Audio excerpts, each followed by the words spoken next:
Arkansas voters, we need to talk. You know, when it comes to politics and TV, I think I've come up with a great idea.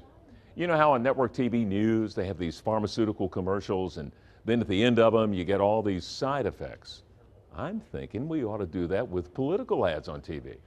Let's say a commercial comes on for Republican Rick Perry, and after he says he approves of this message, you get, be advised, a vote for Rick Perry may produce a strong desire to carry a firearm, even while jogging. You may speak in a Texas drawl and be prone to doublespeak when slamming Mitt Romney and standing on hay bales, even though you grew up on a cotton farm.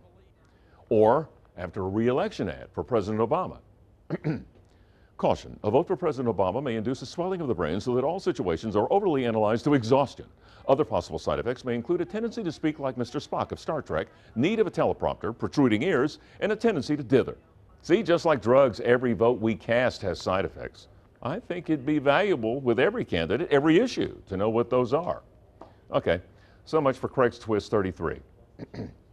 Designed to be taken only as bemused commentary, and when taken with a grain of salt, may produce added enlightenment. Liz?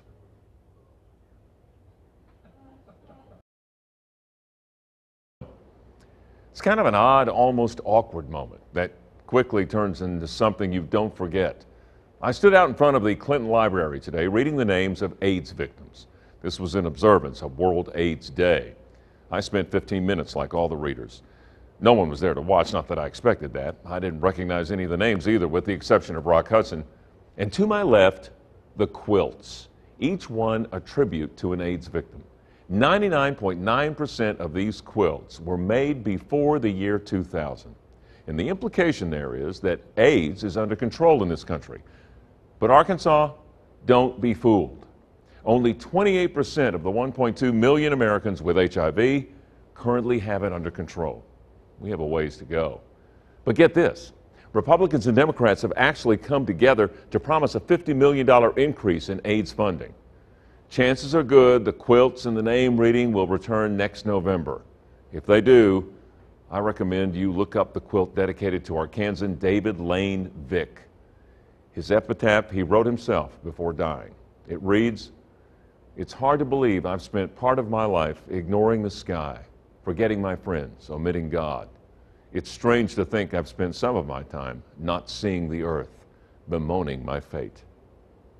We'll be right back.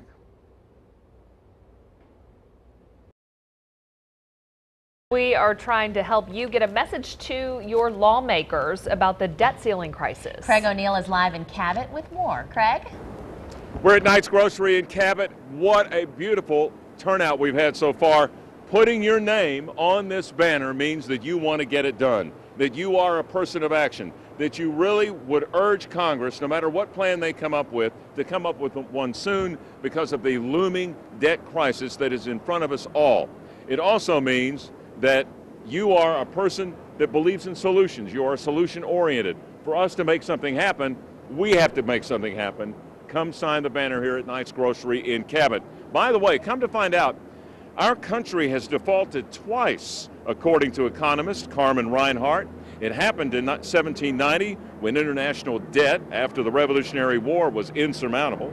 And it happened in 1933 when President Roosevelt purposefully defaulted on World War I bonds that had a gold payback option, which is fairly complex and complicated. But the point of that is it has happened twice. We don't want to see it happen a third time. So many plans out there. Again, we are neutral in what those plans are. Our main focus is getting it done. They have come all the way from Beebe. I'm joined by Karen.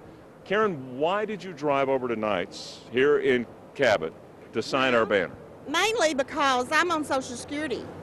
And if they tell us we're not going to get paid August the 3rd, then I'm going to be ringing a bell in front of Knight's, you know, so.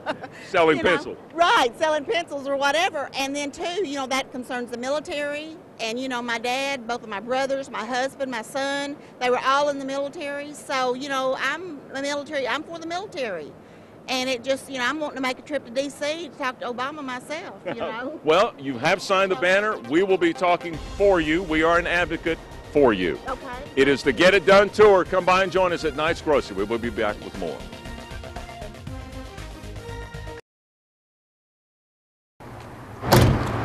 Our first stop, the River Market. to visit Senator Mark Pryor's office. With the help of Allison, the intern, we took the banner that we spent 4 days getting Arkansans to sign, front and back, urging Congress to get it done, to keep the U.S. from defaulting on bills we've already promised to pay, including Social Security and Medicare. Hey, how you doing? And it was a simple procedure with a simple message.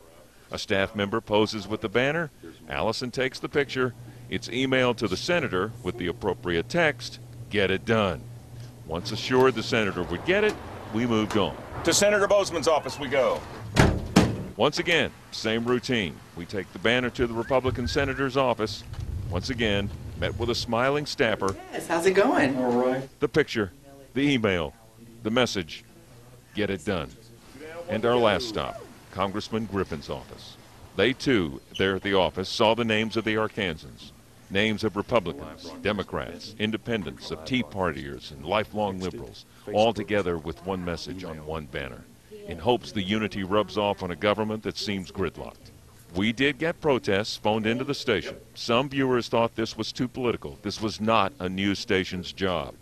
Others were encouraging. Thank you. We appreciate y'all. We're counting on y'all. But we aren't taking a side.